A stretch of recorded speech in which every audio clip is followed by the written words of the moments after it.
అందరికీ నమస్కారం. ఈరోజు కొన్ని ముఖ్యమైన విషయాలు, కొంతమంది ముఖ్యమైన వ్యక్తుల గురించి మీతో వారి జీవిత విశేషాల గురించి చెప్పడానికి పాల్పంచుకోవడానికి రావడం జరిగింది. ఆంధ్రప్రదేశ్లో నెల్లూరు జిల్లాలో ఉన్న వేమిరెడ్డి ప్రభాకర్ రెడ్డి గారు చాలామందికి ఆదర్శనీయప్రాయం. వారి జీవితంలో కింద నుంచి కష్టపడి పైకి వచ్చిన వ్యక్తి. వారి కుటుంబం ఫ్యామిలీ నుంచి 80,000 రూపాయలు కాంట్రాక్ట్ తీసుకుని ఆ వర్క్ మొట్టమొదటిగా వారి కెరీర్ను ప్రారంభించి అక్కడి నుంచి స్టార్ట్ అయిన వ్యక్తి మహారాష్ట్రలో కానీ తమిళనాడులో కానీ అనేక ప్రాంతాల్లో కాంట్రాక్ట్ పనులు చేసి ఆర్థికంగా పైకి వచ్చిన వ్యక్తి. అలాంటి వ్యక్తి రాజకీయాల్లో అనేక మందిని సపోర్ట్ చేస్తూ రాజకీయ పార్టీలకి సహాయ సహకారాలు అందిస్తూ తెర వెనుక పనిచేసిన రాజకీయ నాయకుడు వేమిరెడ్డి ప్రభాకర్ గారు. అలాంటి వ్యక్తి 2014 ఎలక్షన్స్లో వైసీపీకి సపోర్ట్ చేశారు. అప్పుడు వైసీపీ నేత జగన్మోహన్ రెడ్డి గారు రాజ్యసభ ఆఫర్ ఇచ్చి 2వ రాజ్యసభ మెంబర్గా వైసీపీ పార్టీ తరఫున వేమిరెడ్డి ప్రభాకర్ రెడ్డి గారిని నిర్ణయించడం జరిగింది. వారు వేమిరెడ్డి ప్రభాకర్ రెడ్డి గారు రాజ్యసభ మెంబర్గాను వారి మిస్సెస్ అధికారంలోకి వచ్చిన తర్వాత 2019 టీటీడీ బోర్డు మెంబర్గా కూడా పనిచేయడం జరిగింది. అయితే ఇక్కడ కొన్ని ఆసక్తికరమైన విషయాలు ఏంటంటే, వేమిరెడ్డి ప్రభాకర్ రెడ్డి గారిని పార్లమెంటు రాజ్యసభ మెంబర్గా పంపించిన తర్వాత వైసీపీలో వారి నెల్లూరు జిల్లా ఇన్ఛార్జిగాను, ప్రకాశం నెల్లూరు జిల్లాకి కోఆర్డినేటర్గాను కూడా నియమించడం జరిగింది. వారు ఆ సందర్భంలో 19 ఎలక్షన్స్లో వైసీపీ పార్టీకి అండగా ఉండి నెల్లూరు జిల్లాలో 10 సీట్లు వైసీపీ పార్టీ గెలిచే విధంగా ఆయన కృషి చేయడం జరిగింది. అంతేకాకుండా ప్రకాశం జిల్లాలో కూడా పార్టీకి సపోర్ట్ చేయడం జరిగింది. వారు 19 ఎలక్షన్స్లో జిల్లా పార్టీని బాధ్యత తీసుకుని జిల్లా పార్టీ అధ్యక్షుడిగా 10 నెల్లూరు సీట్లని, నెల్లూరు పార్లమెంట్ స్థానాన్ని కైవసం చేసుకుని జగన్మోహన్ రెడ్డికి గిఫ్ట్గా ఇవ్వడం జరిగింది. అలాంటి వ్యక్తి 2024 ఎలక్షన్స్లో కూడా నెల్లూరు జిల్లా నుంచి వైసీపీ అభ్యర్థిగా నెల్లూరు పార్లమెంటరీ పార్టీకి అభ్యర్థిగా డిక్లేర్ చేయడం జరిగింది జగన్మోహన్ రెడ్డి గారు. ఆ తర్వాత ఆయన చిన్న రిక్వెస్ట్ చేసుకున్నారు.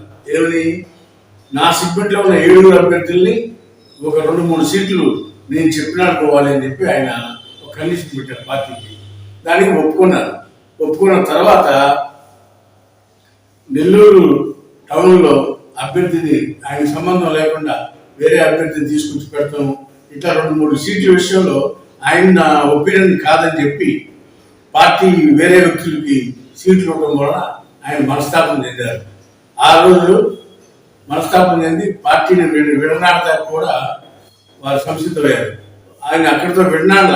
అయినా వల్ల జగన్మోహన్ రెడ్డి గారితో మాట్లాడదామంటే మీరు చెప్పింది చేద్దామన్నా అని చెప్పి చేయకుండా వేరే అభ్యర్థిని డిక్లేర్ చేయడం వల్ల ఆయన పార్టీకి రాజీనామా చేసి టీడీపీ పార్టీ చేరడం జరిగింది. టీడీపీ అధినాయకుడు చంద్రబాబు నాయుడు నెల్లూరుకి ఎవరిని పెట్టాలని వేచి చూసే తరుణంలో వేమిరెడ్డి ప్రభాకర్ రెడ్డి గారు ఒక చేతిగా నేను వజ్రం రాక దొరికాడు చంద్రబాబు నాయుడు గారికి. ఆయన ఇమ్మీడియట్లీగా చంద్రబాబు నాయుడు గారు వేమిరెడ్డి ప్రభాకర్ రెడ్డి గారిని నెల్లూరు పార్లమెంటు కొవ్వూరు అసెంబ్లీకి వారి సతీమణి వేమిరెడ్డి ప్రశాంత్ రెడ్డి గారిని కొవ్వూరు అసెంబ్లీకి అభ్యర్థిగా నిర్ణయించి చంద్రబాబు నాయుడు గారు చెప్పిన విధంగానే 7 సెగ్మెంట్లు కూడా 7 అభ్యర్థుల్ని, ఆయనకు అనుకూలమైన అభ్యర్థుల్ని నిర్ణయించడం జరిగింది.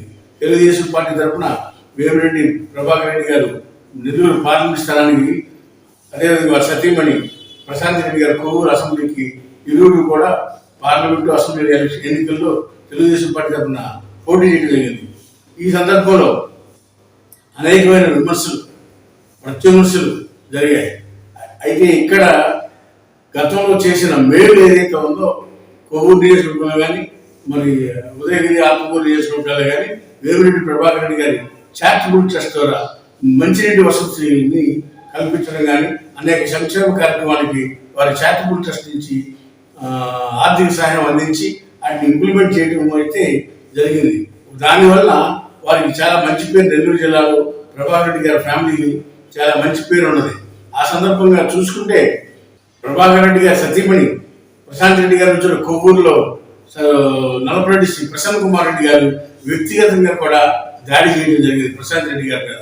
అయినా సరే మొక్కవని ధైర్యంతో అటు ప్రశాంత్ రెడ్డి గారు, ఇటు వేమిరెడ్డి ప్రభాకర్ రెడ్డి గారు ఏడు సీట్లతో పాటు పార్లమెంట్లో ఉన్న ఏడు సీట్లతో పాటు నెల్లూరు జిల్లాలోని 10 అసెంబ్లీ సీట్లు కూడా తెలుగుదేశం పార్టీ కైవసం చేసుకునే విధంగాను, అంతేకాకుండా వారి మిసెస్ కూడా అత్యధిక మెజార్టీతో ఆవిడ ప్రసన్న కుమార్ రెడ్డి గారి మీద 6 సార్లు 7 సార్లు ఎమ్మెల్యేగా పోటీ చేసి గెలిచిన అభ్యర్థి అయిన నల్లపరెడ్డి శ్రీనివాసరెడ్డి కుమారుడు ప్రసన్న కుమార్ రెడ్డి మీద కూడా ప్రశాంత్ రెడ్డి గారు విజయం సాధించడంతో పాటు నెల్లూరు జిల్లాని తీసుకెళ్లి చంద్రబాబు నాయుడు గారికి కానుకగా ఇచ్చాడు మన వేమిరెడ్డి ప్రభాకర్ రెడ్డి గారు.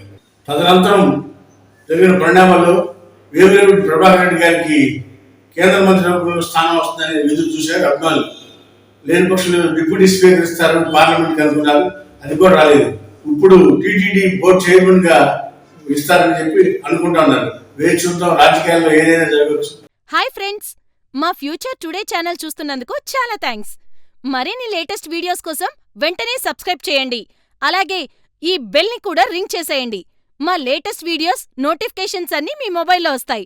మా వీడియోస్ మీకు నచ్చితే లైక్ చేయండి, షేర్ చేయండి, నచ్చకపోతే కామెంట్ చేయండి.